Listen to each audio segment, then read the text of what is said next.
Hey guys, I'm John, and like she said, I'm with Eastland Family Fitness. I train my clients mainly actually pretty exclusively out of Eagle Fitness. It's out here off of Vista Boulevard. Do any of you guys go to any of the gyms around here? Lift weights, work out? Yeah, I can see that. Yeah, anybody else? Is there a reason why not? Not your thing? There you go, fair enough. Yeah, Absolutely. there you go. I go to Planet Fitness. Planet Fitness? Oh, well, I didn't mean go to Eagle Fitness, just anything in particular. You guys work out, you walk, maybe go to the marina and do this and that or whatever. Okay, so I'm going to talk to you a little bit about what kind of got me into personal fitness, being a trainer, eventually hopefully being a gym owner. But first I'm going to talk about, and bear with me a little bit, the first class right before here was the first class I've ever really stood up in front of and talked to. And some of the stuff I'm going to tell you is kind of personal. But I want to give you guys a little bit of background on me to let you know that I probably wasn't that much different from a lot of you. And now here I am today. I'm a business owner and I'm kind of doing pretty well in the community. I do a lot of stuff in the community and work with a lot of people. So I'll start with this. I was born with a hole in my heart. When I was born, they didn't really expect me to live. I was what they call a blue baby back in the day. It was called a blue baby because the oxygen was so low you were blue. So I had my first heart surgery when I was 6 months old, and then I had another one when I was 7 years old, and I had another one when I was 16, and I had another one when I was 34. So I've had 4 of them. I've also broken my back 5 times. I've broken my neck twice. I've broken that elbow twice. My hand was actually on backwards twice. I've broken about every rib I have, about every knuckle and finger I have, my wrists, blown out my knee, broke my pelvis, my jaw. And that's probably just the beginning of it. I've made a lot of doctors a lot of money. So, in fact, my orthopedic guy told me one time something about the new, I think he said it was a Ferrari he was going to buy. So I'm like, oh, you're welcome. So, anyway, so I've done a lot of craziness. I have some good stories, but I won't bore you with them now, but I also have some really dumb stories too of just being a boy and being stupid and not paying attention. And so I would just break something. So I'm gonna rewind a little bit, and I'm gonna go back to about the age group you guys are right now, which I assume is probably anywhere from 16, 17, 18, 15, 16, 17, 18, somewhere in there. Having a heart problem, you wouldn't really think somebody like me would get involved in drugs, and especially ones that make you speed up a lot, like methamphetamine and cocaine. But I did, because I mentioned a minute ago that I make stupid mistakes and I can be a dumb boy sometimes. So when I was a senior in high school, I started doing meth to stay awake and do homework, because I was a terrible student. I was a procrastinator and I just didn't really like doing schoolwork, but that seemed to all make it a little bit better. Looking back, I'm not sure how well I even did at that homework. I just knew that I wrote a whole bunch of stuff down really fast and turned it in. So it started out that way, and then as time progressed, I started kind of getting a little bit of I liked it. I liked the feeling of it. So I started doing a little more, and I started going to parties and doing it, or doing it to go to parties. And I could stay out later, longer. All weekends could be a whole party, one party without any sleep. What could be bad like that, right? And eventually, so that started when I was 17. Eventually, I became a full-blown drug addict. Completely spun out on meth, all jacked up, the sores, the wild eyes, everything you could think of that is a meth addict that you see in the papers when you see other people. I was the guy. Luckily, I never made the papers. I might have made the news. I don't know. But my mugshot was ugly every single time. It was not who you see here today, okay? As a matter of fact, I told the class before you guys, that was somebody you probably wouldn't have ever had in your house. You wouldn't want me there. Because I wasn't a very good guy at the time.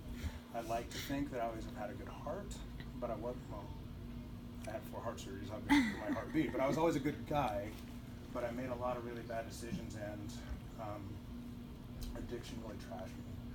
So up until I was about 23, I was a really bad drug addict. And I can remember, there's nothing glamorous about it. I know you watch TV shows and blah, blah, blah, all that kind of crap, and I just laugh. There's nothing cool about it. There's nothing glamorous. There's nothing fun about it. I'll be honest with you guys. There's some things I did that I thought were fun at the time, and looking back, I'm like, what a dick, you know what I mean? What an idiot. So it wasn't fun. It was just a bad thing to do. And again, once again, having a heart problem, you probably shouldn't be doing cocaine and methamphetamine. Kind of not the smart thing to do. And I'll share with you what I shared with the other class. I was actually on my way to pick up a whole bunch of drugs, and I had $5,000 cash in my hand, and there's a little intersection right out in front of St. Mary's that there's a four-way stop there. If you guys know where Renal Orthopedic is, and there's St. Mary's Hospital right there, there's a little four-way stop.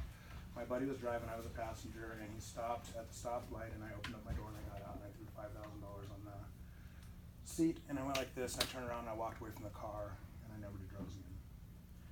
That doesn't mean it was easy, it means it was difficult, but I was just something, by the grace of God or whatever anybody believes in, something happened for me that night that I was able to quit doing that. Really, really still spun out even when I made that decision. I was tired of being greasy, dirty, looked down on. I was tired of seeing my parents cry, my family cry. My friends looked at me, well, my real friends looked at me in disgust. My tweaker friends looked at me like I was cool because I had a lot of drugs. Okay, but they didn't count. When I quit doing it, they were all gone. When I quit doing it, they were all gone. And my real friends that looked at me in disgust were the friends that I still have today. They were real, legitimate, loyal people. So anyway, so I stand here as, I would call it retired, but I suppose you're always recovering being a drug addict. And then I moved on to alcohol, because alcohol is pretty easy to get. You can go to any store, you can get it, it's anywhere. And so I thought I can have a couple beers here because I still want to live the life of the party, I still want to have fun. And for a while that worked. And like I said earlier, I was a really good drunk. I was a real fun partier. The girls, playing pool, staying out late at night, partying, doing this, not. And so it was fun. Eventually though, if you are addicted to one substance and it changes your mind and it changes who you are and how you think, eventually it all will. So whether it was methamphetamine and coke for me at the beginning, eventually it became alcohol. Kind of became the same torturous and kind of crappy thing that I became addicted to, but you would call it an alcoholic. So lucky me, not only am I an addict, I'm an alcoholic. Yeah, me. So I became a really, really bad drunk to the point, again, I would drink and drive a lot. Nights I'd get home, wake up in the morning, feel like shit. Wake up in the morning and look around, not know if my car was there, if my then wife was there, or my then girlfriend, or whoever the hell it was. Didn't know where they were, how I got home. A lot of the nights it happened time after time after time. And I don't mean to stand up here and sound like a cliche, I'm sure you guys have heard a lot of this before, but it happens and it's awful. So I did that for a lot of years, and again, transitioned from having fun, and eventually it became that addiction that methamphetamine and cocaine became to me. And then, again, I'm remembering dates from just a few minutes ago when I was talking about, so it was November 8th of 2009, I got really, really, really drunk, and I decided to drive up to Tahoe to see my girlfriend up there. She was up there for some retreat, whatever it was, and I drank a lot. You guys going up there, I drink a lot. And when they finally pulled me over and they found what I had empty in there, they thought maybe it was empties for a few days. It was empties from Dad's Market on Sparks Boulevard to right before Zephyr Cove. It was a lot of empties. And it was hard alcohol, and it was beer. Mostly the hard alcohol. I want to get to the buzz quicker, right? So the hard alcohol.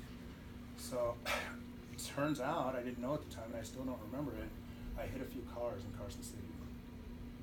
And I didn't hurt anybody. Thank God I didn't hurt anybody. I guess there's a few fender benders. Going to make it more interesting, it was my brother's truck. For whatever reason, I decided to take his truck, not my own. So not only was I the ass drunk driving, then I wrecked my brother's truck. And I didn't remember it. And we got up to the top. You guys know if you're going to South Shore where the tunnel is there, you know, as you go into Zephyr Cove. Right before I get to the tunnel, there was a cop behind me. He pulled me over. And when he came up to the door, I didn't even argue, like most drunks will. I'm not drunk, I've only had 3 dozen, you know, whatever. So I just said, I'm done, man. I literally put my hands out the window like this and cuff me. Okay, I was done. what I didn't share with the last class, and I just thought of it, your body can only take so much alcohol. You can only go up to a certain level of drunk before you die, which is right around, if I'm not mistaken, it's right around 0.3, something like that. 0.08, you're legally drunk, you can't drive.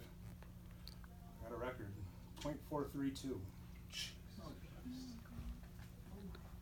That's what I drank from Dad's Market to Zephyr Cove, 0.432. I was chugging hard alcohol, and it was, the judge actually gave me a little bit of a high five on that. He said, man, I don't see that in people still living, you usually die. And then he yelled at me because he was really pissed off that I could have killed a lot of people, okay? So that number's nothing to brag on. It's a reality that you can continue to drink and get stupider and stupider and stupider, and you can kill people and do all this crazy stuff. So like I said, the judge first go, 4.432. And he let me know what a dick I was. Okay? So I have an 18-year-old daughter, and at that time so this is 2009, so I have an 18-year-old daughter, and I had to come home. Well, let me back up just a second. I got several DUIs. Some of them I got out of. They had misinformation. Other ones I had good lawyers. I shouldn't have gotten out of any of them. In fact, I probably should have gotten 100 more than I got. But I got a DUI when my daughter was 4. She was in the car. My daughter was in the car. My 4-year-old daughter was in the car when I got pulled over, and she watched me get handcuffed and taken away on the side of the road, and they had to call her mom, who's a nurse at the emergency room, had to leave her job to come get my daughter because her dumbass dad was drunk and he was in the car with her. So anyway, fast forward from that. Again, I had to go and explain to my daughter what had happened, and by this time she was 11. So after I got released from jail in Tahoe, I had to take care of a few things, like go get my brother's wreck truck and some cool stuff like that. And I made it back to town, and I got to my daughter's mom's, my ex-wife, and I had to sit on their floor, actually on my daughter's bedroom floor, and beg for forgiveness from this little 11-year-old who idolizes her dad. Not sure why. I have a pretty good idea why now, but I'm not really sure why she idolized me then. I was a mess. So she's about your guys' age. So imagine your dad or your mom or somebody sitting in front of you right now begging for your forgiveness because of what a screw up they are. I had to do that. So luckily she forgave me, but I told her that evening, I said, you'll never see me drunk again. You'll never see me hungover. You'll never hear of me being drunk again. I'm done, and I promise you. As a parent, I could never look in my daughter's eyes, make that kind of promise, then break it. I just couldn't. That's the kind of parent I am. That's the kind of man I am. Okay? So, going forward from that point, it wasn't that hard for me to stop drinking because I made that promise to my daughter. But you have to understand, everywhere you go, there's temptation, there's craziness, and everywhere you go. I mean, I'm surprised they don't have beer breaks in church. I mean, there's alcohol's everywhere. It's just it's everywhere. You know, but so. And I will share a personal story with you guys too about one of my heart surgeries, and this was another reason that I should have stopped drinking. Luckily, I had stopped drinking enough before the surgery, but I went over to Stanford, and I had stents put in my heart. And you can stay awake when you're having stents put in now. Medicine's so good, you're not supposed to feel anything. You can have the surgery and you can watch it. It's all great and cool, and you can talk to the doctor, and it's just a good time. But it wasn't a good time. He was airing up the second stent with a balloon, and the balloon popped. And when it did, there's a catheter that comes up through your femoral artery, and the end of the catheter mushroomed. So what that means is it made it bigger. So it wouldn't come back out the same way it went in. It's a big problem. So this doctor, this really famous doctor, actually a Stanford doctor, none better, right? You want something done, you go to Stanford, yeah? If you can. So this guy turns, and he's pretty bummed out, but he puts his elbow right on my abdomen. And he's pulling like this, the leverage he's down it this way. He's pulling like this with such leverage, I'm starting to feel pain in my abdomen. And finally it broke free. And when it did, he ripped 6 inches out of my femoral artery. And literally, not just in the movies, literally the room went red with my blood. I exploded with blood. And almost instantly I flatlined. So I died right there. And I got to stay awake to be dead for a minute. So the first one I think was 12 seconds. Second time it happened, it was either 6 or 8. I don't remember. After that, I didn't care. So the first one, and I'll share this one too, and I'll try to keep it together this time. But what I imagined that time during being dead, like literally clinically dead with no heartbeat, after I got over the fact that my world-renowned surgeon sitting there freaking out and dropping all their cuss words and everything, and just freaking the frig out. I thought that can't be good. If he's that stressed out, I should probably be stressed out. But I wasn't. Everything, time slowed down for me a little bit, and I was picturing, my daughter was there.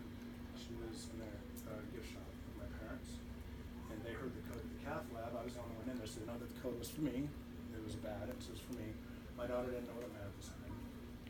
So all I kept thinking about that was, when they get to Vacaville, what are they telling my daughter about why dad's not there? And I thought, okay, when you get to Sacramento, what are they going to tell my daughter?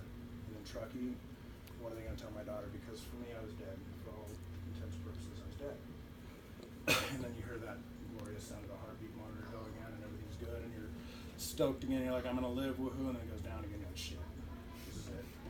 That was fun for a little bit. They took me down to emergency surgery.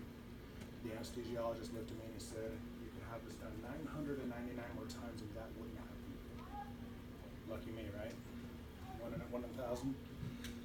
But it did happen to me, and they put me under, and 6 hours later, I woke up from emergency surgery. They had to pull some arteries and some veins and all this kind of crazy stuff that Stanford can do, and put me back together. So I lived, obviously, because I'm standing here taking up your time, but I'll say this. I had taken a little bit of a break in my drinking for a little while before that surgery, and I don't remember exactly how long it was, but I had taken a little bit of a break, and I was in decent health. I found some fitness. I kind of committed for a little while, off and on, whatever. Had I not been who I was at the time I went in for that surgery, I promise you I would not have came out alive. They would have wheeled me out under a sheet, because your body can only take so much.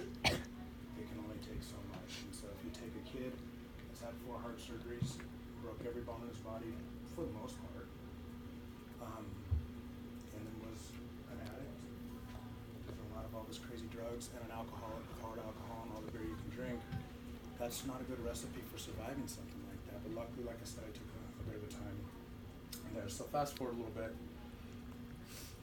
I'm going to share one other thing, and I'm sorry that I keep backtracking. I kind of want you guys just to give you a picture of what kind of brought me where I am today, and where I feel like I'm successful, and where I think my information will help you guys. Because some of you, again, may not be that different from where I was then. When I got that last DUI, I was telling you about up at Zephyr Cove.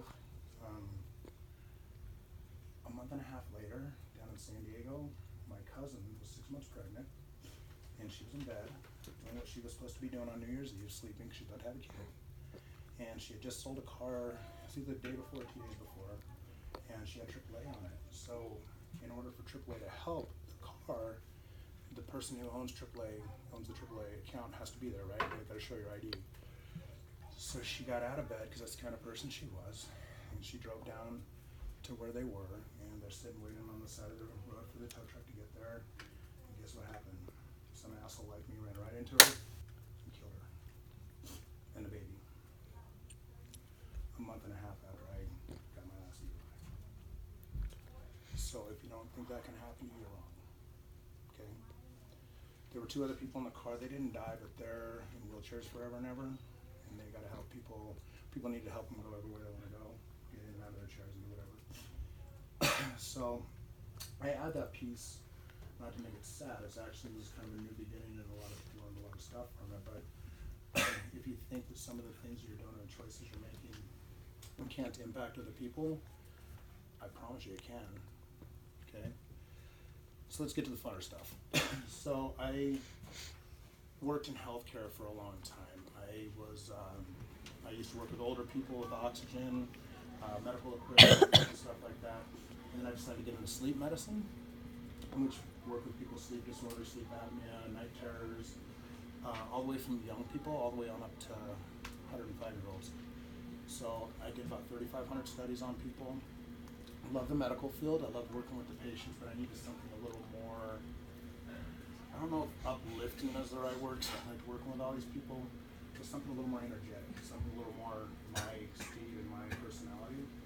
So I decided to get into personal training, physical fitness, and things like that. And I thought to myself, if I can do it after everything I've been through, if I can work hard with all this broken down body and the skeleton, if I can work hard and not make excuses and become somebody good and to become, a man, why can't anybody else? So I got really excited about fitness. About 5 years ago, I started training people. Keep in mind, like I said, I quit drinking November 8th of 2009, so 7.5 years ago. About 5 years ago, I started training people. About 6 or 8 months ago, I actually got certified as a personal trainer. Opened up my own little company, a personal training company, and we do a lot of really cool things. I'm going to talk a little bit about what fitness and personal training and stuff might mean to you guys, or at least help lead you in some directions maybe you didn't know you wanted to go. As a personal trainer, you get to help people all ages achieve remarkable things. Seriously, every one of you guys, whether you believe it or not, or you're interested in it or not, you feel like you belong there or not, every single one of you has a place in fitness, whether it's in a gym, whether it's walking around a marina, whether it's yoga, whether it's Zumba, spin, or just hanging out with your friends and playing ball. Whatever it is that you guys are interested in, everybody has a place in fitness. As a personal trainer, what I do is I take people all the way from young people that just don't fit into school, they're gangly. I have a couple clients that they're kind of in their awkward years right now, don't really know where they belong, where they fit in, trying to find friends and certain things like that. They've turned to fitness kind of as an avenue to channel their energy, build their self-esteem, feel better about themselves, and it's working. I'll tell you what, it's working. Some of these kids I got came in, they were shells. You couldn't even really look you in the eye because they were just timid, really insecure kids. But now they're rock stars, seriously, and it's a lot of fun. So I work with those kids. I work with super obese people too. I got a client, she started out right around 300 pounds. She's down about, scale weight, she's down about 30 pounds. But real weight, she's down probably about 50 pounds of fat, but we put a lot of muscle on her too. So she looks a lot different, but she's still pretty heavy. And then I have people like Journey, who I work with, who's going to be in a bodybuilding competition April 1st, and then she's going to be in another one June 10th. And we have a team, my wife's on it. She just actually won her first show, a figure show. So she's the tough one in the family because she can kick my ass. But so I have her, and we have a team of 9 that are all going to compete June 10th at a bodybuilding show down at Silver Legacy, which is kind of cool. So I guess I'll just backtrack again a little bit, and I'll tell you guys my journey through all that crazy stuff that I did, all the bad things I did, and I cannot emphasize enough, it was all really real. And I remember sitting in classrooms and hearing people come in and talk. A lot of them talk to me about shit they read out of a book, okay? I don't really care what anybody read out of a book. I want people to come and talk to me who have tweaked underneath car dashboards trying to change out stereos for 4 days and get up in your hands like that. The non-glamorous side of being a drug addict. It's a reality. So if I can come from there and then battle all the way through this alcoholism that I battled through and turn out to be who I am now, where people would allow me to come and talk to you guys, it's a pretty big honor. Considering where I was before, before you guys didn't want me in your neighborhood, now I can come and actually talk to you guys in a classroom, right? So really you can be whoever you want to be, whether it's fitness, fitness is a lot of different things. Sports and athletics is a lot of different things. Training is a lot of different things. You can be an orthopedic surgeon and help dummies like me to break everything, right? I mean, that's kind of, you work with skiers, you work with all kinds of athletes, okay, if you guys are interested in being a doctor. There's also sports medicine guys, physical therapists, personal trainers. There's just a lot you can do in the fitness field. It's really not about being a meathead and going up and lifting cars and trucks and setting them down and going, ugh, and shouting real loud. That's not what it's about. In fact, I hate those people. Can't stand them. And Journey can tell you, I get a little irritated when we're working out and people are dropping weights and stuff. I want to put that shit up in here. I can say that. So there's so many different things you can do. And I'll kind of wrap it up here, and I'll let Journey talk a little bit more, because she's going to talk to you guys a lot about nutrition, okay? Because that is as important as anything. But I just want to talk to you guys once again about this whole fitness idea, the fitness world, that there's a place for everybody who wants to be in it, whether you're working out or you want to be a trainer. Guys, you got to have fun, no matter what it is you do. If you don't want to be a trainer, if you don't want to work out, if you don't want to walk the marina, if you don't want to run a marathon, if you don't want to lift up a truck and grunt, you got to have fun regardless of what you're doing. So if you go into the gym and you hire a personal trainer to help you out and you tell them your goals and stuff, and a month goes by and you're not seeing anything and you're getting bummed and you're not having fun and you're dreading going, find a new trainer, find a new gym. If it's me and you guys come to me and say, John, hook me up, help me out, this is what I want, and after a little while, you're not seeing what you want, tell me about it, and I will get you to somebody that might be a better fit. It's all about enjoying your journey, about having fun, it's about being motivated, it's about kicking ass. It really is. So that will translate over into everything you do in your life. If you get your mind and your body feeling good, I promise you, your life will just be so much better, okay? If you guys, now we are EFF. So we have a website called effandfit.com. We also have a Facebook page that's Eastern Family Fitness. You can find Journey and I both on Facebook and Instagram and whatever the hell else you guys use. We're on some of that stuff. Earlier, I think I called it Snap Twit Face, but I don't know what it sounds like one of those social media fitness sites. But find us there. If you guys ever want to come and work out, private message me. Say, I'm so-and-so. I was in the class. I saw you came and talked. I'm interested in coming to work out. I won't charge you. I'm not going to sell you anything either. I'll bring you in and beat you up for an hour, but you're going to have a good time doing it. And like I said, it might, if it's whatever it is you're looking for to get out of it, I'll help you get it, and it won't cost you anything, okay? And that goes for each and every one of you guys. Find me, email me, text me. My phone number's all over that website. It's all over whatever. Come and hang out. We'll have a good time, and we can talk more about kind of my silliness and kind of how I got where I got, okay? All right, thank you guys.